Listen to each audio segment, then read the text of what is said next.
Prime Minister. Thank you, Mr. Speaker. As you've just said, today marks 4 years since the horrific murder of Sir David Amess. Sir David was much loved across the House, kind and generous, and I know it was a huge loss to many members opposite. May he rest in peace. As we remember Sir David and our friend Jo Cox, of course, I want to take this opportunity to condemn unequivocally the death threats made against the honourable member for Clacton. I know the whole House will welcome the justice that has been done.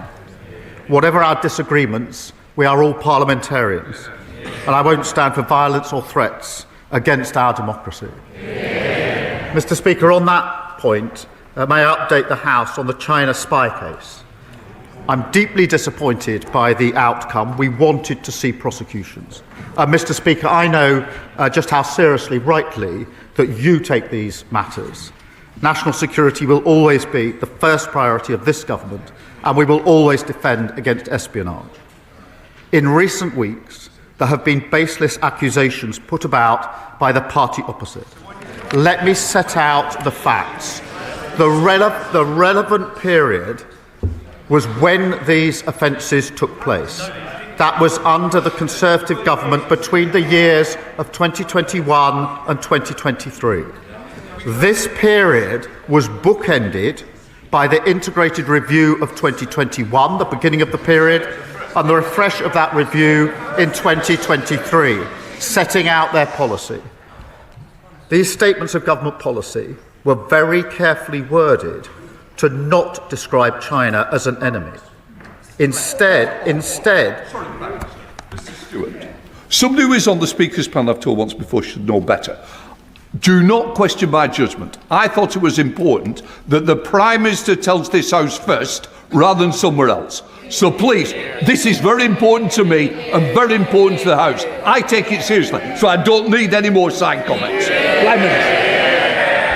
Thank you, Mr. Speaker. The review of 21 and the refresh of 23 were very carefully worded to not describe China as an enemy.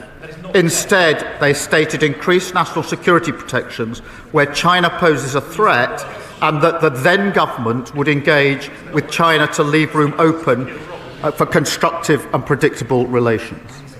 The Deputy National Security Advisor, Matt Collins, set out the then government's position in a substantive witness statement in 2023, which was subsequently supplemented by 2 further short statements. The Cabinet Secretary assures me that the DSNA faithfully set out the policy of the then Tory government. I know firsthand that the DSNA is a civil servant of the utmost integrity, and those opposite who worked with him, I'm sure, would agree with that assessment. Under this government, no minister or special advisor played any role in the provision of evidence. I can't say what the position was of the previous government in relation to the involvement of ministers or special advisors. If the Leader of the Opposition knows the answer to that question, and I suspect that she does, I invite her to update the House. Last night, the Crown Prosecution Service clarified that in their view, the decision whether to publish the witness statements of the DSNA is for the government. I therefore carefully considered this question this morning, and after legal advice, I have decided to publish the witness statements. Given the information contained, we will conduct a short process, but I want to make clear I intend to publish the witness statements in full. Let me say this, to be clear, had the Conservatives been quicker in updating our legislation, a review that started in 2015, these individuals could have been prosecuted and we would not be where we are without. I'm happy to answer any questions on this. Mr. Speaker, this morning I had meetings with ministerial colleagues and others.